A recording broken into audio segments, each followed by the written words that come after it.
डांग डांग डांग चिक चिक डांग डांग चिक चिक डांग डांग चिक चिक डांग डांग. नमस्कार महाराष्ट्राच्या जिवंत हृदयाच्या सळसळत्या रक्ताच्या भावी इंजिनियर, भावी डॉक्टर, भावी अधिकाऱ्यांनो, कसे आहात सगळे? आपण एक सिरीज चालू केलेली ज्यामध्ये प्रश्न उत्तरांची सखोल विश्लेषण घेत आहोत. तुमची परीक्षा NMMS नेमकी काय असते? ते 180 प्रश्नांची परीक्षा असते. पहिला पेपर 90 प्रश्नांचा असतो, दुसरा पेपर 90 प्रश्नांचा असतो. दोन्ही मिळून तुम्हाला मेरिट 120च्या जवळपास लागत असतं. आज आपण GSGK चे तुमचे हे NMMS चे जे प्रश्न आले होते मागच्या वर्षी ते सर्व काही प्रश्न अनालिसिस करत आहोत. आजच्या लेक्चरचा पहिला प्रश्न, राज्यसभेच्या एकूण सदस्य संख्यांपैकी टिंब सदस्य विविध घटक राज्य आणि केंद्रशासित प्रदेशातून निवडून येत असतात. मुळात आपल्या देशामध्ये सध्या 28 राज्य आहेत आणि 8 केंद्रशासित प्रदेश आहेत. सर्व राज्यांमध्ये विधानसभा असते. याचा अर्थ किती विधानसभा आहेत? 28 विधानसभा आहेत. परंतु सर्व केंद्रशासित प्रदेशांमध्ये विधानसभा नसते मित्रांनो.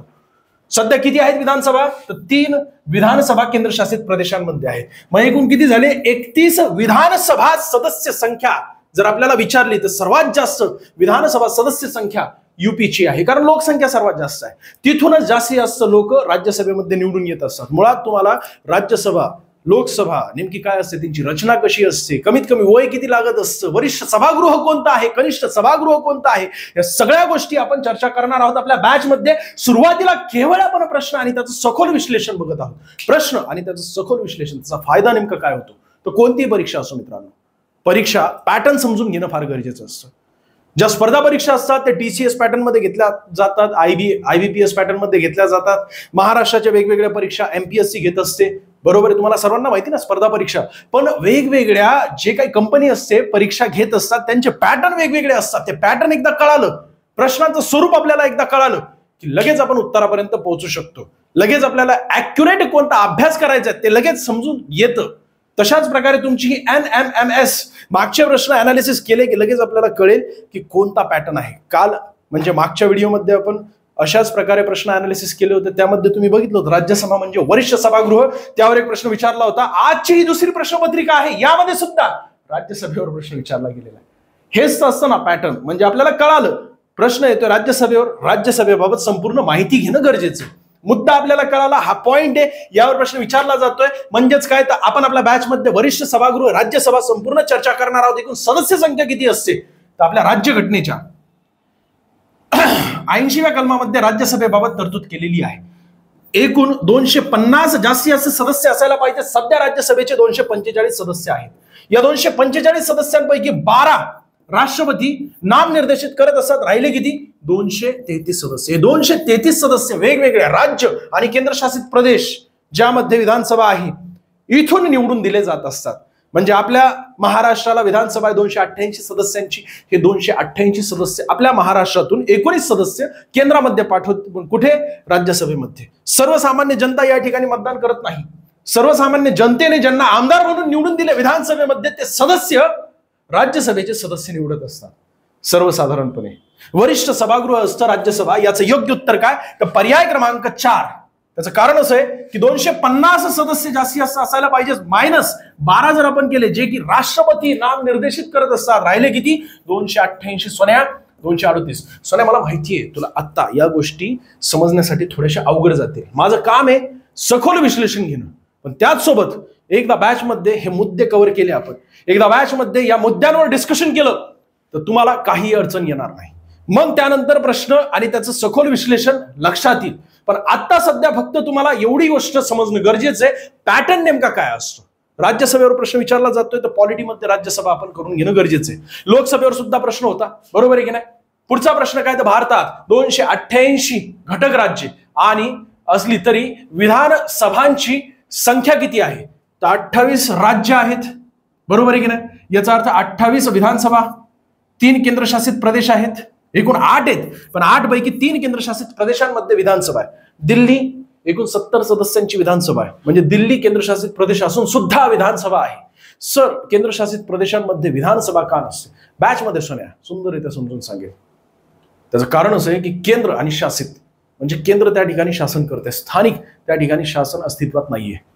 आमदार त्या ठिकाणी नसतात. पण तरी सुद्धा दिल्ली ही राजधानी असल्यामुळे त्या ठिकाणी केंद्रशासित प्रदेश असून सुद्धा विधानसभा आहे. 70 सदस्यांची विधानसभा आहे.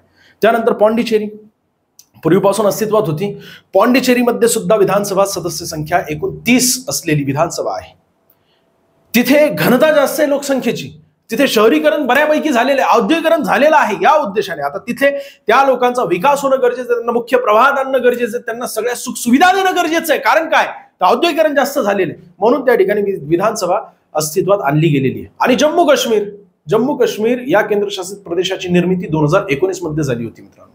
2019 तारीख तुम्हाला विचारली जाऊ शकते. 31 ऑक्टोबर 2019 सरदार वल्लभभाई पटेल यांचा जन्मदिवस असतो. आणि तो आपल्या देशामध्ये काय म्हणून साजरा केला जातो ते तुम्हाला कमेंट्स करायचे. मग 2 केंद्रशासित प्रदेशांची निर्मिती करण्यात आली होती, ते म्हणजे लडाख आणि जम्मू काश्मीर. त्यापैकी जम्मू काश्मीर या केंद्रशासित प्रदेशामध्ये विधानसभा आहे सध्या सर्वात जास्त सदस्यांची विधानसभा आहे. एकूण 107 सदस्यांची विधानसभा त्या ठिकाणी अस्तित्वात आहे. पुन्हा एकदा सांगतो मी बघा, दिल्ली, त्यानंतर मग अजून पॉंडिचेरी आणि मग जम्मू काश्मीर JK. बरोबर आहे. दिल्लीमध्ये 70 सदस्यांची विधानसभा आहे, पॉंडिचेरीमध्ये 30 सदस्यांची विधानसभा आहे आणि JK म्हणजे बघा एकूण 31 विधानसभा आपल्या देशामध्ये अस्तित्वात आहे. त्यापैकी सर्वात कमी सदस्य संख्या असलेली पॉंडिचेरी विधानसभा आहे. आणि जम्मू काश्मीर केंद्रशासित प्रदेशांमध्ये सर्वात जास्त विधानसभा सदस्य असलेली जम्मू काश्मीर हा केंद्रशासित प्रदेश. एकूण किती 107 सदस्यांची विधानसभा त्या ठिकाणी आहे. हे केंद्रशासित प्रदेश असून सुद्धा त्या ठिकाणी विधानसभा आहे आणि सर्व राज्यांमध्ये विधानसभा असते. पण सर, विधानसभा काय असते, विधान परिषद काय असते, दोघांमधील फरक काय असतो? राज्यसभा म्हणजे राज्यामध्ये असते की केंद्रामध्ये असते? लोकसभा केंद्रामध्ये असते की राज्यामध्ये असते? नेमके हे काय आहेत? कायदेमंडळ म्हणजे काय? संसद म्हणजे काय? सर्व गोष्टी तुला सखोल आपल्या लेक्चरमध्ये इन्फॉर्मेशन देऊन सॅटिस्फाईड करायचं. अजिबात घाबरू नको सोने, सगळं काय तुझ्यापर्यंत पोहोचवायचंय. फक्त सध्या अनालिसिस करणं गरजेचं आहे. प्रश्न आपल्याला विचारला गेलेला आहे कशावर? राज्यसभेवर. दुसरा प्रश्न आहे बरं का, सलग एकाच प्रश्नपत्रिकेमध्ये मागच्या वर्षी झालेल्या ज्या तुमच्या प्रश्नपत्रिका आहेत ना, त्यामध्ये दुसरा प्रश्न सलग राज्यसभेवर आहे. याचा अर्थ किती महत्वाचा आहे वरिष्ठ सभागृह. बघा, तुमच्या सिलेबसमध्ये पॉलिटीमध्ये विचारलं जाते. पॉलिटी म्हणजे राज्यशास्त्र असतं सोन्या, आणि त्या राज्यशास्त्रामध्ये तुला राज्यसभेवर प्रश्न विचारला जातोय. वरिष्ठ सभागृह आहे संसदेतील. ठीक आहे, याचं योग्य उत्तर काय? 31. एकूण 28 राज्यांमध्ये विधानसभा, सर्व राज्यांमध्ये विधानसभा असतात. कनिष्ठ सभागृह असतं राज्यस्तरावरील. आणि सर्व केंद्रशासित प्रदेशांमध्ये विधानसभा नसतात. पण 3 केंद्रशासित प्रदेशांमध्ये विधानसभा आहेत. 28 अधिक 3 केलं तर 31 झाले. पर्याय क्रमांक 3. आणि जेवढ्या विधानसभा आहेत तिथूनच राज्यसभेमध्ये सदस्य निवडून दिले जात असतात. फार कन्फ्युजन आहे, मला मान्य आहे, पण हे प्रश्न विचारले जात आहेत आणि म्हणून अशा प्रकारचे प्रश्न आपल्याला सखोल विश्लेषण करणं गरजेचं आहे. एकदा बॅचमध्ये आपण संपूर्ण माहिती कव्हर केली तर हे प्रश्न सगळे सोन्या तुला ठुसके वाटतील. आत्ता सध्या फक्त तू हे समजून घे की मुद्दा कोणता आहे, कशावर विचारला जातोय. पुढचा प्रश्न, राष्ट्रीय सभेच्या नागपूर येथील भरलेल्या अधिवेशनात टिंबटिंब यांनी मांडलेल्या असहकाराच्या ठरावाला मंजुरी देण्यात आली. खऱ्या अर्थाने बघितलं तर असहकार आंदोलनाची संकल्पना ज्यांची होती ते म्हणजे कोण आहेत? तर महात्मा गांधीजी आहेत. त्यांची राष्ट्रव्यापी पहिली आंदोलन होतं ते साऊथ आफ्रिकेमध्ये होते. ते आफ्रिकेमधून आपल्या देशामध्ये गोपाळकृष्ण गोखले यांच्या म्हणण्यावरून 1915 मध्ये आपल्या देशात आले. ते तारीख तुम्हाला विचारली तर 9 जानेवारी. म्हणून 9 जानेवारी हा दिवस प्रवासी दिवस म्हणून साजरा केला जात असतो त्यांच्या आठवणीमध्ये. मग आल्याबरोबर त्यांनी आंदोलने वेगवेगळी सुरू केली का? नाही. त्यांनी आंदोलने सुरू केली 1917 पासून. त्यापूर्वी अख्खं भारत भ्रमण केलं होतं. मग असहकार आंदोलन सुरू केलं मुंबईमधून. त्यांनी घोषणा केली मुंबईमधून. तारीख तुम्हाला विचारली तर लक्षात ठेवा 1 ऑगस्ट 1920. एकूण इतिहासामध्ये 3 ऑगस्ट घोषणा झालेल्या आहेत. त्यापैकी ही एक पहिली ऑगस्ट घोषणा आहे. महात्मा गांधी यांचा कालावधी सुरू झाला. बघा, मागच्या लेक्चरमध्ये आपण बघितलं होतं. मागच्या प्रश्नपत्रिका जी होती ना तुमची NMMS ची प्रश्नपत्रिका, त्यामध्ये तुम्हाला महात्मा गांधीजींचा कालावधी विचारला होता. त्याच वेळेस मी तुम्हाला काय सांगितलं होतं, तुमच्या सिलेबसमध्ये हा मुद्दा टिपून घ्या की महात्मा गांधी यांचा कालावधी 1920 ते 1948 या कालावधीमध्ये झालेले सर्व आंदोलने आपल्याला लक्षात घेणं गरजेचं आहे. आणि त्याच लेक्चरमध्ये म्हणजे मागच्याच लेक्चरमध्ये मी तुम्हाला सांगितलं होतं असहकारावर प्रश्न विचारणार, त्याचसोबत सविनय कायदेभंग चळवळ यावर प्रश्न विचारणार, त्याचसोबत आपलं जे छोडो भारत आंदोलन आहे त्यावरही तुम्हाला प्रश्न विचारणार. आणि हे 3ही महत्वाचे राष्ट्रव्यापी आंदोलने झालेली, त्यातील असहकार आंदोलन, त्यावर तुम्हाला प्रश्न विचारला गेलेला आहे. असहकार आंदोलनाची तत्वे आपल्याला नीट समजून घेणं गरजेचं आहे. महात्मा गांधी यांनी काय सांगितलं होतं? पहिलं राष्ट्रव्यापी हे आंदोलन होतं. सहकार करायचा नाही ब्रिटिशांना, कोणत्याही परिस्थितीमध्ये कशाही परिस्थितीमध्ये सहकारच करायचा नाहीये ब्रिटिशांना. त्याला असहकार आंदोलन असं म्हटलं जात असतं. ठीक आहे. मग हे असहकार आंदोलन जे आहे त्याची सुरुवात झाली होती 1 ऑगस्ट 1920 ला, आणि इथूनच म्हणजे मुंबईमधूनच त्यांनी घोषणा केली होती की हे सर्व तत्वे, एकूण 5 तत्वे जर तुम्ही तळागाळातील लोकांनी सर्वांनी फॉलो केली, 1 वर्षाच्या आतमध्ये तुम्हाला स्वातंत्र्य मिळवून देईल. त्याचं कारण असं आहे की दादाभाई नौरोजी यांनी ड्रेन ऑफ वेल्थ नावाची थेरी मांडली होती. यामध्ये संपत्तीच्या निस्सारणाचा सिद्धांत दादाभाई नौरोजी यांनी मांडला होता. कशा प्रकारे ब्रिटिश लोक आपल्याला नकळत लुटत आहेत, अर्थव्यवस्था कशा प्रकारे आपली डाऊन होत चाललेली आहे, परकीय चलन जे ना ते आपल्या देशामध्ये येतंय, पण तरी सुद्धा आपला कच्चा माल मोठ्या प्रमाणात विदेशामध्ये जातोय, तिथून त्याच कच्च्या मालाचा पक्का माल बनवून आपल्या भारतातील बाजारपेठेमध्ये विकला जातोय. म्हणजे हस्त उद्योग जे होते ना जुने, पूर्वीपासून प्राचीन हस्त उद्योग, ते सगळे नष्ट होत आहेत. मग आपण समजा त्यांच्या मालावर बहिष्कार टाकला, सरकारला सहकार्य कोणत्या अँगलने केलंच नाही, शांततेच्या मार्गाने. बरोबर आहे की नाही? शांततेच्या मार्गाने जेवढे काही आंदोलने झालेली आतापर्यंत ते सगळे काही शांततेच्या मार्गाने झाले, निशस्त्र शांततेच्या मार्गाने. महात्मा गांधी यांची आंदोलन, आणि त्यातील हे महत्वाचं एक आंदोलन होतं. आता एक एक एक एक करून आपण सर्व काही बघूया, पण या प्रश्नाचं योग्य उत्तर आहे चित्तरंजन दास. आपल्या बॅच मध्ये कोणकोणत्या स्लाइड कशा प्रकारे आपल्याला वापरायच्यात बघा. असहकार चळवळ 1920 नागपूर अधिवेशन, आणि त्या ठिकाणी चित्तरंजन दास, ओरिजिनल फोटो आहे त्यांचा. तर चित्तरंजन दास यांनी हा ठराव मांडला होता, पण घोषणा ज्यांनी केली होती ते म्हणजे महात्मा गांधी आहेत. अधिवेशन काँग्रेसचं दरवर्षी डिसेंबर मध्ये होत होतं. वर्षभर काय झालेलं आहे त्यावर डिस्कशन व्हायचं, आणि पुढच्या वर्षी कशा प्रकारे आपल्याला कोणकोणते कार्य करायचे ते सगळं काय डिसेंबर मध्ये ठरवलं जायचं. तर नागपूर या ठिकाणी डिसेंबर मध्ये अधिवेशन झालं होतं, आणि याच अधिवेशनामध्ये असहकार आंदोलनाचा ठराव पारित करण्यात आला होता. आता तत्वे बघूया कोणकोणती आहेत. पहिलं म्हणजे गांधीजी जनतेला असहकार चळवळीत भाग घेण्याचे आव्हान केलं. त्यांनी हे सुद्धा सांगितलं होतं महात्मा गांधीजींनी त्याच वेळेस की जर तळागाळातील लोकांनी हे सर्व काही तत्व फॉलो केली, अंगीकारली, तर 1 वर्षाच्या आतमध्ये मी तुम्हाला स्वातंत्र्य मिळवून देईल. ठीक आहे. पहिलं तत्व आहे हिंदी लोकांनी पदव्यांचा व स्थानिक स्वराज्य संस्थांतील जागांचा त्याग करून टाकावा. म्हणजे जेवढे काही पदव्या दिलेल्या आहेत ब्रिटिशांच्या शाळेमध्ये आपण शिकून पदव्या घेतलेल्या आहेत ना, ते त्याग करून टाका. आणि महत्वाचं म्हणजे स्थानिक स्वराज्य संस्थांतील जागांचा त्याग करून टाका. म्हणजे समजा कोणत्या पदावर असाल तुम्ही, ब्रिटिशांना सहकार्य करत असाल, प्रत्यक्षात सरकारच्या मध्ये सामील होऊन, तर सगळ्यांमधून तुम्ही राजीनामे द्या. म्हणजे त्यांना सहकार्य करू नका ब्रिटिशांना. दुसरं म्हणजे काय, सरकारी समारंभात बहिष्कार टाकून द्या. म्हणजे त्यांचे हे जे समारंभ असतात की नाही, तिथे समजा बहिष्कार टाकला, भारतीय लोकच दिसली नाही, तर ते आपल्या देशामध्ये कशाला राहतील. तिसरा मुद्दा काय आहे, तर सरकारी शाळांना बहिष्कार टाकून राष्ट्रीय शाळा व महाविद्यालय स्थापन करावीत व मुलांना तिथे शिक्षण द्यावे. खऱ्या अर्थाने बघितलं तर त्यावेळेसचे जे सुशिक्षित वर्ग आहे त्यांनी पुढे यायला पाहिजे, स्वतःची शाळा सुरू करायला पाहिजे. सोन्या एक विचार कर, ब्रिटिशांनी चालू केलेल्या शाळेमध्ये आपल्या देशाचा इतिहास समजून सांगणार का? नाही.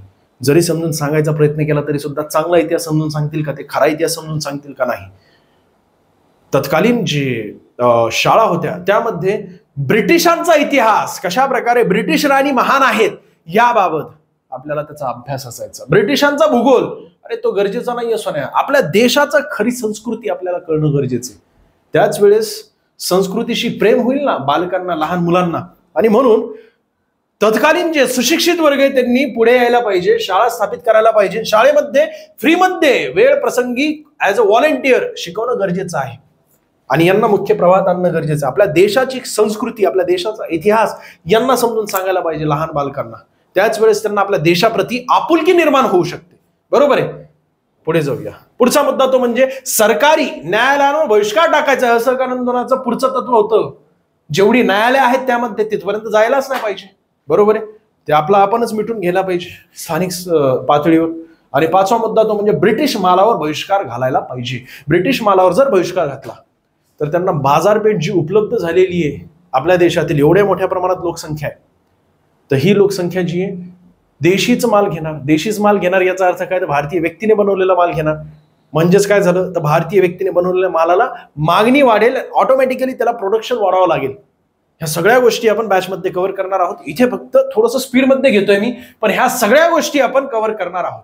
ठीक आहे. इथे दिसते असहकार चळवळीच्या काळात पुणे जिल्ह्यातील मुळशी तालुक्यात शेतकऱ्यांनी शासनाविरुद्ध सत्याग्रह केला होता, आणि मुळशी तालुक्यामध्ये सेनापती बापट यांनी त्या ठिकाणी नेतृत्व केलं होतं. सेनापती बापट अहमदनगर जिल्ह्याचे पारनेर तालुक्यामध्ये त्यांचा जन्म झालेला आहे. पुढे जाऊया. गोरखपूर या ठिकाणी चौरी चौर हत्याकांड झाला होता. नेमका काय आहे हा चौरी चौर हत्याकांड तोही तुला समजून सांगायचा असतो. 22 पोलीस कर्मचाऱ्यांना जाळून मारून टाकण्यात आलं होतं. एक होते पोलीस अधिकारी आणि 21 पोलीस कर्मचारी होते. आणि हिंसक वळण प्राप्त झालं होतं या असहकार आंदोलनाला, म्हणून महात्मा गांधीजींनी असहकार आंदोलन मागे घेतलं होतं. बघा ना, 5 फेब्रुवारी 1922 रोजी शांततापूर्ण मिरवणुकीवर पोलिसांनी गोळीबार केला होता. बघ, एक प्रश्न, त्याचं किती मोठ्या प्रमाणात सखोल विश्लेषण. अरे हेच वैशिष्ट्य असतं आपल्या लेक्चरचं. म्हणजे एखादा मुद्दा जो आहे ना, डीप मध्ये गेलात तुम्ही, अख्ख्या भारतभरामध्ये असहकार आंदोलनावर कोणत्याही परीक्षेमध्ये, भले ती UPSC असो, भले ती MPSC असो, सरळ सेवा भरती असो, किंवा तुमची ही स्पर्धा परीक्षा असो, NMMS, किती हाय लेवलचा प्रश्न असेल तरी सुद्धा तुम्ही सोडू शकता, कारण संपूर्ण माहिती आपण आत्ताच कव्हर केलेली. पुढचा प्रश्न तुमच्या स्क्रीनवर दिसतोय बघा. या ठिकाणी सगळी माहिती आपल्याला कव्हर करायची पुढे बॅचमध्ये. 1773च्या रेग्युलेटिंग ऍक्ट नुसार बंगालचा गव्हर्नर जनरल म्हणून कोणाची नियुक्ती करण्यात आली होती? आपल्या देशामध्ये ब्रिटिश लोक आली होती. खाजगी कंपनी, ईस्ट इंडिया कंपनी आली होती. खऱ्या अर्थाने व्यापार करण्याच्या उद्देशाने आली होती, परंतु अंतर्गत राजकारणामध्ये त्यांनी हस्तक्षेप केला. लॉर्ड क्लाइव्ह अत्यंत महत्वाचा व्यक्ती. 1742 मध्ये तो आपल्या भारतामध्ये आला होता. सर्वसाधारण क्लार्क, ईस्ट इंडिया कंपनीचा क्लार्क म्हणून आला होता. 10च वर्षात त्याच्या कूटनीतीमुळे तो 1752 मध्ये अख्ख्या सैनिकांचा कमांडर झाला. आणि 1757 मध्ये प्लासीचं युद्ध जे घडून आणलं ना, ते लॉर्ड क्लाइव्ह याने घडून आणलेले मीर जाफर याला गादीवर बसवला. सिराजुद्दौला कोण आहे, बंगालचा नवाब काय विषय होता, आणि हा संपूर्ण बंगाल प्रांत काय आहे, हे सगळं काय आपण स्टोरीच्या माध्यमातून तुम्हाला शिकवणार आहोत. आणि त्यानंतर ज्यावेळेस त्यांनी अंतर्गत राजकारणामध्ये हस्तक्षेप केला ब्रिटिशांनी, 1773 मग पहिला कायदा रेग्युलेटिंग ऍक्ट पारित करण्यात आला. कारण ब्रिटिशांनी, म्हणजे ब्रिटिश पार्लमेंटमधून ईस्ट इंडिया कंपनीला आपल्या देशामध्ये बिझनेस करण्यासाठी पाठवलं होतं, परंतु ते अंतर्गत राजकारणामध्ये हस्तक्षेप करून एखादा प्रदेश जिंकत आहेत, चुकीची गोष्ट आहे. आणि त्यासाठी त्यांच्यावर कंट्रोल निर्माण करावा या उद्देशाने 1773चा रेग्युलेटिंग ऍक्ट. याच ऍक्टमध्ये महत्वाची एक तरतूद होती, सर्वोच्च न्यायालयाची स्थापना करावी, कारण न्यायव्यवस्था आणि कार्यकारी व्यवस्था या वेगळ्या असाव्यात, असं या 1773च्या कायद्यामध्ये तरतूद करण्यात आली होती. मग सर्वोच्च न्यायालयाची स्थापना करण्यात आली 1774 मध्ये 1773च्या रेग्युलेटिंग ऍक्ट नुसार. अजून एक महत्वाची तरतूद होती, जो बंगालचा गव्हर्नर आहे, आता तो बंगालचा गव्हर्नर जनरल झाला, कारण त्याचं कार्यक्षेत्र वाढलं होतं, बरोबर आहे ना. मग पहिला बंगालचा गव्हर्नर जनरल वॉरन हेस्टिंग्स झाला होता. यावरच सोन्या प्रश्न विचारला गेलेला आहे. तुला 1773चा कायदा करून घेणं गरजेचं आहे. त्यानंतर 1813चा कायदा आहे, यातही 2 महत्वाच्या तरतुदी होत्या, आपल्या बॅचमध्ये आपण कंप्लीट करणार आहोत. त्यानंतर पुढे 1833चा कायदा आहे.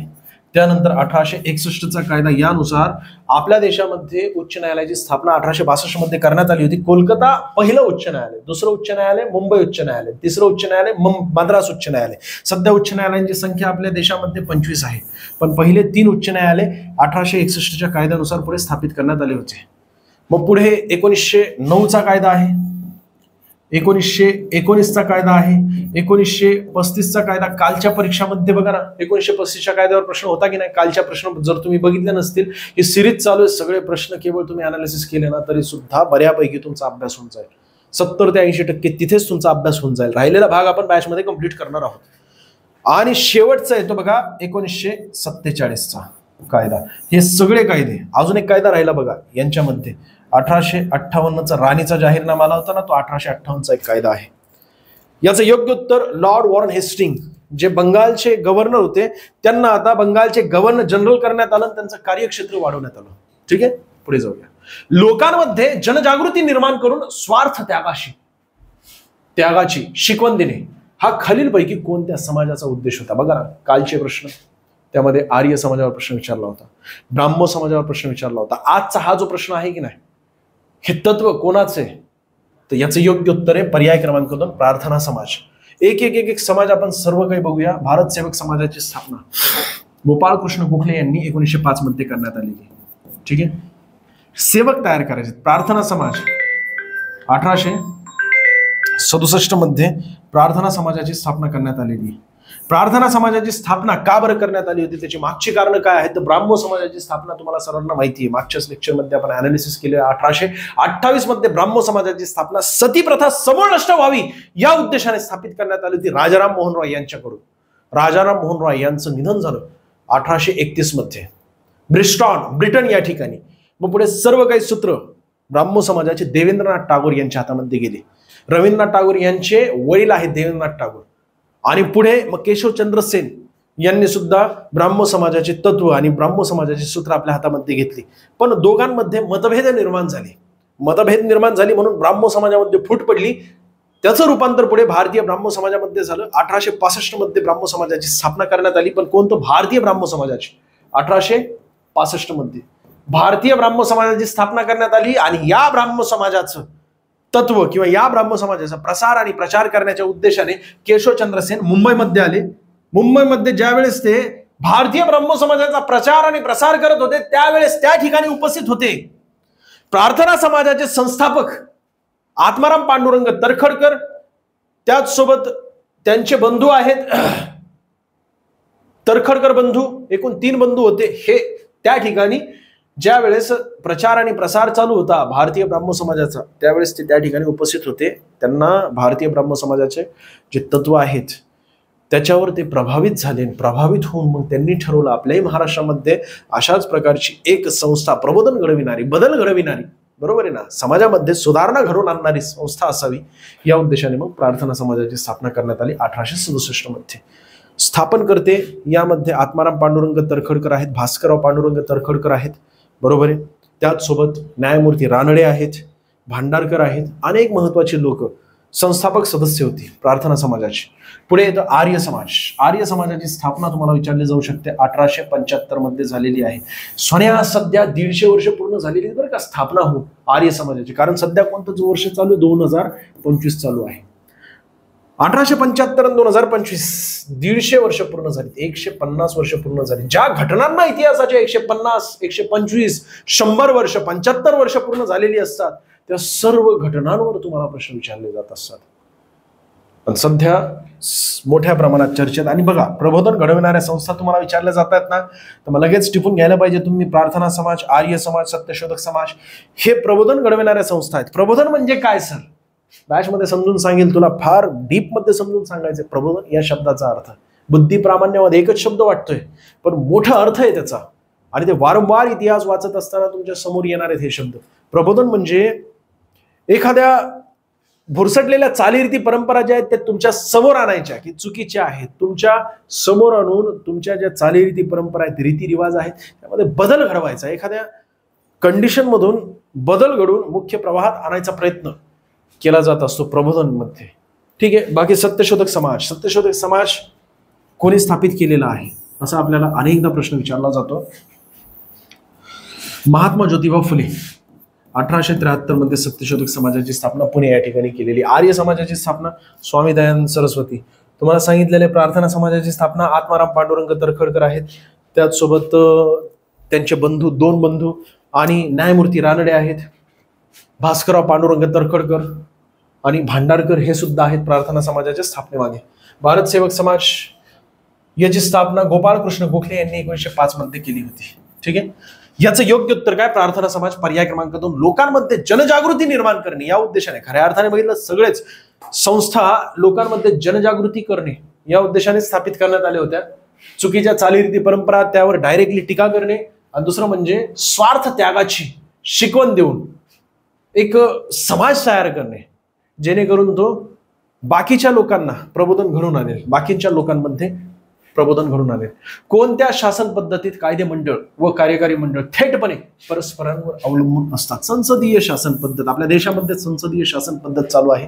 राज्य घटनेच्या 50व्या कलमामध्ये क्लिअरली मेन्शन केलेले की कार्यकारी आणि कायदेशीर, बरोबर आहे ना, किंवा कार्यकारी संस्था आणि न्याय संस्था या दोन्हीही एकमेकांपासून वेगळ्या असाव्यात हे मार्गदर्शक तत्वामध्ये दिलेले. संसद एकूण 3 घटकांची तयार झालेली असते. राष्ट्रपती यांच्या संबंधित कलम आपल्या राज्य घटनेमध्ये 52 आहे.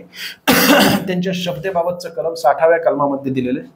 त्यानंतर येते बघा राज्यसभा. राज्यसभा हे वरिष्ठ सभागृह असतं संसदेचं, राज्यसभा. यामध्ये ज्यांचं वय 30 वर्ष पूर्ण झालेलं आहे असा प्रत्येक भारतीय नागरिक इथे निवडून जाऊ शकतो.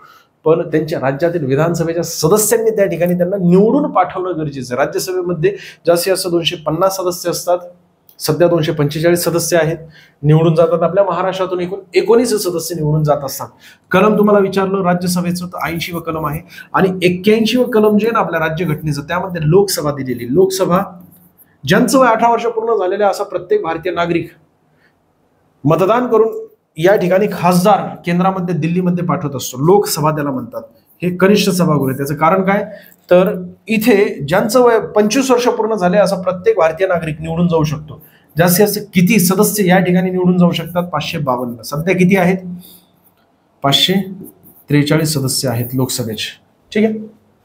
आणि सर्व काही प्रत्यक्ष प्रौढ मतदान पद्धतीने निवडून जातात. प्रौढ म्हणजे काय? ज्यांचं वय 18 वर्ष पूर्ण झालेले. प्रत्यक्ष म्हणजेच काय तर मी स्वतः त्या ठिकाणी 18 वर्ष पूर्ण झालेले मतदान करणार आणि माझा आवडता व्यक्ती जो आहे, आवडता म्हणजे मला माहिती आहे की हा निवड केला गेलेला माझ्याकडून जो काही व्यक्ती आहे की जो माझा विकास करेल, माझा प्रतिनिधी, मी त्याला मतदान करणार. आणि मग तो बहुमताने निवडून गेला की तो दिल्ली या ठिकाणी लोकसभेमध्ये जाऊन बसणार, माझ्यासाठी वेगवेगळे कायदे करणार. बरोबर आहे. तर संसद एकूण 3 घटकाची बनलेली असते. संसद म्हणजे कायदेमंडळ असतो. 3ही मिळून या ठिकाणी कायदेमंडळात भाग घेत असतात. राज्यसभा लोकसभा हे कायदे तयार करत असतात आणि मग इथून बहुमताने ते विधेयक पारित झालं की ते राष्ट्रपतींकडे जातात. राष्ट्रपती त्या ठिकाणी सही करतात. मग त्याचं कायद्यामध्ये रूपांतर होतं. राष्ट्रपतींच्या सहीशिवाय कोणत्याही विधेयकाचं कायद्यामध्ये रूपांतर होऊ शकत नाही. पुढे जाऊया. चोरी, घरफोडी, हुंड्यासाठी छळ, हत्या या प्रकारचे गुन्हे कायद्याच्या आधारे सोडविले जात असतात. कोणत्या? फौजदारी कायद्याच्या आधारे. बरोबर आहे की नाही? दिवाणी कायद्यांमध्ये काय असतं? तुम्हाला असा प्रश्न विचारला तर जे पैशाशी संबंधित गुन्हे असतात ते दिवाणी न्यायालयात चालवले जात असतात. कामगार न्यायालय असतात वेगवेगळे, लष्करी न्यायालय सुद्धा असतात. याचं योग्य उत्तर काय तर पर्याय क्रमांक 1. पुढे जाऊया. पुढचा प्रश्न. लोकहितासाठी शासनाला एखादी कृती करण्यासाठी दिला जाणारा न्यायालयाचा आदेश तो म्हणजे काय? आपल्या राज्यघटनेमध्ये एकूण 395 कलमे आहेत. 395 कलमांपैकी 32वा कलम सर्वात महत्वाचं आहे. त्याचं कारण असं आहे की या 32व्या कलमामध्ये एकूण 5 प्रकारचे रिट्स आहेत. 5 प्रकारचे रिट्स म्हणजे सर्वोच्च आणि उच्च न्यायालयाला काय अधिकार दिलेले आहेत, आदेश देण्याचे अधिकार आहेत. त्यापैकी हा आदेश महत्वाचा आहे. समजा लोकहितासाठी शासनाला एखादी कृती करण्यासाठी दिला जाणारा न्यायालयाचा आदेश त्याला परमादेश असं म्हटलं जात असतं. एखादा सरकारी कर्मचारी आहे, त्याच्या कार्यक्षेत्रात समजा एखादं कार्य किंवा एखादं कर्तव्य येत आहे पण तो कर्तव्य करत नाहीये, त्यावेळेस न्यायालय त्याला कर्तव्य तशा प्रकारचे करणं गरजेचं आहे तशा प्रकारचा आदेश देत असतं. त्याला परमादेश असं म्हटलं जात असतं. बाकी मुद्दे मी 32व्या कलमामध्ये फार डीप मध्ये समजून सांगावं लागेल सोन्या. त्यासाठी 32वा कलम ज्यावेळेस मी आपल्या बॅचमध्ये समजून सांगेन तिथे मी इन्फॉर्मेशन देईन. पण नावातच आहे परम आदेश कुणी दिलेला आहे? उच्च न्यायालय, सर्वोच्च न्यायालय. बरोबर आहे ना? 226 नुसार उच्च न्यायालय परमादेश देतात आणि 32व्या कलमानुसार सर्वोच्च न्यायालय परमादेश देत असतात. सर्वोच्च न्यायालयाची स्थापना 1950 मध्ये झालेली आहे. विचारली जाऊ शकते स्थापना तुम्हाला. आणि स्थापना आहे 26 जानेवारी 1950 ला. बरोबर आहे. सर्वोच्च न्यायालय न्यायाधीशांची संख्या तुम्हाला विचारली तर 33+1 म्हणजे 34 सदस्य 34 असतात. सध्या संजीव खन्ना हे सर्वोच्च न्यायालयाचे प्रमुख न्यायाधीश आहेत. पुढे जाऊया. आणि ते 51 आहेत. बाकी पुढचा प्रश्न बघा. महासागरांची सरासरी खोली सुमारे किती मीटर असते? सरासरी खोली विचारली 3700. मग एकूण महासागरांची संख्या किती आहे? 5 महासागर आहेत. पॅसिफिक महासागर क्षेत्रफळाने सर्वात मोठा आहे. त्यानंतर अटलांटिक महासागर, मग हिंदी महासागर आहे, मग उत्तरेकडील महासागर आणि दक्षिणेकडील महासागर. आणि आपण आपल्या बॅच मध्ये अशा प्रकारे सुंदररित्या कंप्लीट करत आहोत. बघा ना, 5 पॅसिफिक महासागर, अटलांटिक महासागर, इंडियन ओशन याला हिंदी महासागर असं म्हणतात. त्यानंतर आर्टिक महासागर, Southern ocean. Southern ocean, ocean म्हणजेच काय? महासागर असतो. पॅसिफिक महासागर जो एक क्षेत्रफळाने सर्वात मोठा महासागर आहे सोने. उत्तर अमेरिका आणि दक्षिण अमेरिका यांच्या पूर्वेला, त्याचसोबत एशियाच्या पूर्वेला, ऑस्ट्रेलियाच्या पूर्वेला, उत्तर अमेरिका आणि दक्षिण अमेरिका या खंडाच्या पश्चिमेला क्षेत्रफळाने सर्वात मोठा महासागर कोणता आहे? तर पॅसिफिक महासागर आहे. हे मी तुम्हाला स्थान सांगितलं पण पॅसिफिक महासागर खोलीनुसार सुद्धा सर्वात जास्त खोल आहे. पॅसिफिक महासागर रिंग ऑफ फायर तयार करतो. बॅच मध्ये ते काय नेमकं ते तुम्हाला मी पुढे समजून सांगेल. रिंग ऑफ फायर म्हणजेच काय? जमिनीच्या आतून मोठ्या प्रमाणात लावा जिथून निघतोय तो भाग म्हणजे हाच भाग आहे. रिंग ऑफ फायर तयार करतोय. सर्वात जास्त हालचाली कुठे होतात तर पॅसिफिक महासागराच्या जमिनीमध्ये होत असतात. त्यानंतर येतं अटलांटिक महासागर. अटलांटिक महासागर मध्येच बर्मुडा ट्रायंगल आहे मित्रांनो. सार्गॅसो सागर सुद्धा आहे. काय आहे ते सार्गॅसो सागर तेही मी तुम्हाला समजून सांगेन. स्थान नीट समजून घ्या अटलांटिक महासागराचं. उत्तर अमेरिका आणि दक्षिण अमेरिका यांच्या पूर्वेला असलेलं अटलांटिक महासागर. युरोप खंड आहे हा. युरोप आणि आफ्रिका खंड यांच्या पश्चिमेला अटलांटिक. ग्रीनलँड यांच्या दक्षिणेला असलेलं हे अटलांटिक महासागर उत्तर दक्षिण पसरलेले. इंडियन ओशन म्हणजेच काय हिंदी महासागर भारताच्या दक्षिणेला आहे किंवा एशियाच्या दक्षिणेला आहे. आफ्रिका खंडाच्या पूर्वेला आहे. ऑस्ट्रेलियाच्या पश्चिमेला आहे आणि साऊथर्न ओशनच्या उत्तरेला आहे. हे आहे हिंदी महासागर. क्षेत्रफळाने तिसऱ्या क्रमांकाचं, क्षेत्रफळाने दुसऱ्या क्रमांकाचं हे महासागर आहे. ठीक आहे. क्रम तुम्हाला विचारला जातो. हे 5 आपल्याला महासागर सुंदररित्या कंप्लीट करायचे आहे. ठीक आहे. प्रशांत महासागर संपूर्ण माहिती दिसते तुम्हाला. मी आत्ताच तुम्हाला काय सांगितलं, रिंग ऑफ फायर तयार केलेले. काय असतं, अरे मरियाना गर्ता जगातील सर्वात खोल स्थान आपल्या पृथ्वीवरील ते म्हणजे पॅसिफिक महासागरात आहे. हे आहे ते मरियाना गर्ता. अटलांटिक महासागर संपूर्ण माहिती आहे तुम्हाला सांगितलं ना. सार्गॅसो सागर हे दिसतंय. त्याचसोबत इथे काय दिसतंय, बर्मुडा ट्रायंगल. हा बर्मुडा ट्रायंगल काय तर गुरुत्वाकर्षण क्षेत्र आहे. सर्वात जास्त गुरुत्वाकर्षण या ठिकाणी असतं पृथ्वीचं. जेवढे प्लेन आहेत, जेवढे जहाज आहेत इथे जाऊन गायब होत असतात. त्यामुळे या क्षेत्राच्या आसपास ते प्लेन जहाज भटकत नाहीत किंवा या बर्मुडा ट्रायंगलच्या वरून जाऊ शकत नाही प्लेन. ठीक आहे. हिंदी महासागर आपल्या देशाच्या दक्षिणेला आहे किंवा एशिया खंडाच्या दक्षिणेला, आफ्रिका खंडाच्या पूर्वेला, ऑस्ट्रेलिया खंडाच्या पश्चिमेला आहे. हिंदी महासागर बाबत संपूर्ण माहिती. ठीक. अशा प्रकारे आपल्याला महासागर सगळे बघायचे. क्षेत्रफळाने जर उतरता क्रम विचारला आपल्याला, क्षेत्रफळ म्हणजे एरिया असतो. प्रशांत महासागर सर्वात मोठा आहे. त्यानंतर अटलांटिक महासागर या ठिकाणी दिसतोय. त्यानंतर हिंदी महासागर आहे. त्यानंतर आर्टिक महासागर, मग नंतर साऊथर्न ओशन. तुम्हाला समजा क्षेत्रफळाने विचारलं, आता खोलीनुसार विचारलं की किती खोली आहे, तर पॅसिफिक महासागराची सर्वात खोली जास्त आहे. अटलांटिक महासागराची त्यानंतर आहे. हिंदी महासागराची तिसऱ्या क्रमांकावर, आर्टिक महासागराची चौथ्या क्रमांकावर. नेमका आपल्याला प्रश्न काय विचारला होता तर महासागरांची सरासरी खोली, सरासरी म्हणजे ऍव्हरेज खोली किती आहे. एक प्रश्न विचारला, एवढी डीप मध्ये इन्फॉर्मेशन आपण घेत असतो. बघा हे सगळे स्लाइड्स, पण आपल्या बॅच मध्ये आपल्याला कंप्लीट करायचं. सगळं काही फ्री आहे सोन्या, सगळं काही तुला त्या ठिकाणी फ्री आहे. तुला केवळ महाराष्ट्र अकॅडमीचं ऍप इन्स्टॉल करायचं. ते ऍप इन्स्टॉल केल्यानंतर तिथे जेवढे काही कंटेंट आहे सगळं काही तुझ्यासाठी फ्री आहे. संपूर्ण उन्हाळी सुट्टीमध्ये आपण सगळे इन्फॉर्मेशन कव्हर करणार आहोत. NMMS चा सगळा सिलेबस त्या ठिकाणी घेणार आहोत. संपूर्ण सिलेबस फ्री आहे. माझी शाळा ऍप स्टोअरवर जायचं, ऍप हा इन्स्टॉल करायचा आणि रोज दिवसभरातून एकूण 6 लेक्चर होत असतात. सगळे 6 लेक्चर लाईव्ह बघायचे. सोन्या पळती झाडे बघण्यासाठी तू मामाच्या गावाला जात असतो, पण मामाच्या गावाला सध्या जाऊ नकोस. हा उन्हाळा अत्यंत महत्वाचा आहे. शांततेच्या कालावधीमध्ये जो कष्ट करतो तो युद्धाच्या कालावधीमध्ये सक्सेस होत असतो. त्यासाठी हा शांततेचा कालावधी इथे तुम्हाला घाम गाळावा लागणार आहे. त्यानंतर तुम्हाला तिथे, आणि ह्या स्पर्धा परीक्षा असतात. स्पर्धा म्हणजे काय तर कॉम्पिटिशन असतं. त्या कॉम्पिटिशन मध्ये तुम्ही उतरलेला आहात याचा अर्थ बाकीच्या विद्यार्थ्यांपेक्षा जास्त तुम्हाला अभ्यास करावा लागेल. बाकीच्या विद्यार्थ्यांपेक्षा वेगळं काहीतरी करावं लागेल. आणि वेगळं काय म्हणजे हेच आहे, उन्हाळ्याच्या सुट्टीमध्ये सगळं काही सिलेबस नीट समजून घेणे. शिक्षक तुला शिकवत आहेत, तू फक्त शिकायचं काम करायचंय. पृथ्वीच्या केंद्रस्थानी सुमारे टिंब टिंब तापमान असतं. तर 6000 सेल्सिअस पर्यंत तापमान असतं. म्हणजे किती, 5500 ते 6000 किंवा 5500 अंश सेल्सिअस ते 6000 अंश सेल्सिअस. जसं आपण खोल जाऊ तसं टेम्परेचर वाढत जातं. जसं आपण खोल जाऊ पृथ्वीच्या आतमध्ये तसं घनता सुद्धा वाढत जाते, प्रेशर सुद्धा वाढत जातं. परंतु गुरुत्वाकर्षण कमी होत असतं. सर्वात जास्त गुरुत्वाकर्षण पृथ्वीच्या पृष्ठभागावर असतं आणि त्यातल्या त्यात उत्तर ध्रुव आणि दक्षिण ध्रुव या ठिकाणी गुरुत्वाकर्षण सर्वात जास्त असतं. पृथ्वी स्वतःभोवती फिरत असते. फिरत असताना ते परिवलन गती जी आहे ना त्याचा परिणाम गुरुत्वाकर्षणावर होत असतो. म्हणून विषुववृत्तावर सर्वात कमी गुरुत्वाकर्षण असतं भूपृष्ठापैकी. आणि सर्वात कमी गुरुत्वाकर्षण जर तुम्हाला विचारलं तर पृथ्वीच्या केंद्रकामध्ये असतं. 0 असतं. 0 जी म्हणजे गुरुत्वाकर्षण. ग्रॅव्हिटी असते ना सर्वात कमी.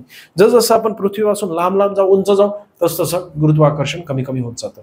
घनता सुद्धा वातावरणाची तशी कमी कमी होत जाते. टेम्परेचर सुद्धा कमी कमी होत जातं. भूपृष्ठावर सर्वात जास्त टेम्परेचर असतं. केंद्रकामध्ये सर्वात जास्त टेम्परेचर असतं. जसं आपण जमिनीच्या आतमध्ये जाऊ तसं गुरुत्वाकर्षण तर कमी होतं, परंतु टेम्परेचर वाढतं. त्याचसोबत दाब सुद्धा वाढतो, त्याचसोबत प्रेशर सुद्धा वाढतं. ठीक आहे, पुढे जाऊया. घनता सुद्धा वाढते. पृथ्वीचे अंतरंग, आपल्याला हे सगळं काय आपल्या बॅच मध्ये कंप्लीट करायचंय. बघ ना, हे अंतर्गाभा असतो. हा अंतर्गाभा घन प्रकारचा आहे. का घन प्रकारचा आहे त्याची माहिती मी तुला बॅच मध्ये सांगणार आहे. त्यानंतर बाह्य गाभा हा लिक्विड स्वरूपामध्ये आहे. त्यानंतर प्रावरण आहे. प्रावरणाने एकूण 83% भाग व्यापलेला आहे आपल्या पृथ्वीचा. आणि मग नंतर भूपृष्ठ, ज्यावर मी सध्या उभा आहे, त्याचे सुद्धा 2 भाग पडतात, सियाल आणि सायमा. काय आहेत ते सुद्धा तुम्हाला समजून सांगावं लागणार आहेत. बघा, खोली 6000, सगळं काय आपण हे अशाच प्रकारे तुकडे नीट समजून घ्यायचे. माहिती घेतली आणि त्यांचं डिस्टन्स जरी घेतलं भूपृष्ठापासून तरी सुद्धा ते महत्वाचं आहे. आपल्या पृथ्वीची निर्मिती सुमारे टिंब कोटी वर्षांपूर्वी झाली होती. आता ॲक्युरेट दिलं जात नाही या ठिकाणी. ॲक्युरेट किती आहे? 456. पर्याय क्रमांक 4 याचं योग्य उत्तर आहे. 460 कोटी वर्षांपूर्वी. बघा, तुम्ही विचार करा, 460 कोटी वर्षांपूर्वी आपल्या पृथ्वीची निर्मिती झालेली. आपल्या बॅचमध्ये आपण कंप्लीट केलेले. बघा, परिवलन कालावधी विचारलं गेलेलं आहे. 24 तास असतं. स्वतःभोवती फिरणे म्हणजे परिवलन कालावधी असतं. परिभ्रमण कालावधी म्हणजे सूर्याभोवती फिरणे 365 दिवस, 1 वर्ष लागतात. उपग्रहांची संख्या, 1 उपग्रह आहे. जसजसं आपण सूर्यापासून लांब जाऊ तसं आपण म्हणजेच काय, एकूण सूर्यमालेमध्ये 8 ग्रह आहेत. या 8 ग्रहांपैकी बुध आणि शुक्र या 2 ग्रहांना एकही उपग्रह नाही. त्यानंतर येते पृथ्वी. पृथ्वीला 1 उपग्रह आहे. त्यानंतर मग उपग्रहांची संख्या वाढत चाललेली. बघा ना, मंगळला किती? 2, फोबोस आणि दिमोस. त्यानंतर मग गुरु आहे. गुरुनंतर शनी आहे. गुरुला सर्वात जास्त उपग्रह सध्या आहेत, पण तरी सुद्धा शास्त्रज्ञांचं म्हणणं आहे की शनीचे उपग्रहांची अजून आपल्याला माहिती मिळालेली नाही, पण गुरुपेक्षा शनी उपग्रह जास्त आहेत. त्यानंतर मग युरेनस उपग्रह जास्त आहेत शनीपेक्षा. मग युरेनसपेक्षा जास्त उपग्रह नेपच्यूनला आहेत. ठीक आहे, असे एकूण 8 ग्रह आहेत आपल्या सूर्यमालेमध्ये. त्यांचा अभ्यास करायचा. मी मगाशी तुम्हाला काय सांगितलं, निर्मिती 457 कोटी वर्षांपूर्वी अंदाजे. तुमच्या परीक्षेमध्ये 460 म्हणजे लमसम दिलेलं असतं. ॲक्युरेट आकडा माहीत नसला तरी काही अडचण नाही. तुम्हाला विचारलं जातं एकूण किती डिस्टन्स आहे. विषुववृत्तावर किती आहे? 12,756 एवढं डिस्टन्स आहे. व्यास विचारला जातो विषुववृत्तावर किती आहे? 12,756. तिथे जास्त आहे. भारतात क्षेत्रफळाच्या दृष्टीने टिंब हे राज्य सर्वात मोठे आहे. क्षेत्रफळाने सर्वात मोठं तुम्हाला विचारलं तर राजस्थान. 2ऱ्या क्रमांकाचं मध्य प्रदेश. 3ऱ्या क्रमांकाचं आहे आपलं महाराष्ट्र. प्रथम, सेकंड आणि थर्ड. एकूण लोकसंख्येचा विचार केला तर सर्वात जास्त लोकसंख्या यूपीची म्हणजे उत्तर प्रदेशची आहे. आणि तिथे सर्वात जास्त जिल्ह्यांची संख्या सुद्धा आहे. तिथूनच सर्वात जास्त सदस्य लोकसभेमध्ये दिल्लीमध्ये जातात खासदार म्हणून निवडून, कारण लोकसंख्या जास्त आहे. 2ऱ्या क्रमांकाची लोकसंख्या कोणाची? आपल्या महाराष्ट्राची आहे 2ऱ्या क्रमांकाची. क्षेत्रफळाने पुन्हा एकदा सांगतो, क्षेत्रफळ म्हणजे आकारमानाने राजस्थान प्रथम क्रमांकाचं, 2ऱ्या क्रमांकाचं मध्य प्रदेश, मग नंतर आपला महाराष्ट्र लागतो. पण लोकसंख्येच्या बाबतीत विचारात घेतलं तर यूपी सर्वात जास्त लोकसंख्या, त्यानंतर मग महाराष्ट्राची लोकसंख्या आहे. ठीक आहे, कन्फ्युजन नको. आजचे प्रश्न समाप्त झाले. प्रश्न कसे होते नक्की सांगा, कमेंट्स करा. व्हिडिओ आवडत असेल तर लाईक करा. आपल्या मित्रांना मैत्रिणींना सांगा. उन्हाळ्याच्या सुट्टीमध्ये अरे सोन्या टिल्या भांड्या कुठं चाललेला आहे तू? कशाला उगाच उन्हातानाचं खेळतोय? अरे ऊन लागल ना डोक्याला. मस्तपैकी मोबाईल हातामध्ये घ्यायचा किंवा मोबाईल कनेक्ट करायचा टीव्हीला आणि राहुल सरांचं लेक्चर बघायचं. NMMS कशा प्रकारे प्रश्न येत आहेत, सखोल विश्लेषण करत आहेत. आणि त्याच सोबत बॅच मध्ये वेगवेगळे असे शिक्षक तुला दिवसभरात 6 वेगवेगळे लेक्चर आहेत. रिलॅक्स मध्ये बसायचं, चालू करून सगळे लेक्चर वही आणि पेन टिपून घ्यायचं. शांततेच्या कालावधीमध्ये जो कष्ट करतो तोच सक्सेस मिळवतो युद्धाच्या कालावधीमध्ये. ठीक आहे, व्हिडिओ आवडला असेल तर लाईक करा, जास्तीत जास्त विद्यार्थ्यांना शेअर करा, काय चुकलं असेल तर माफ करा. धन्यवाद.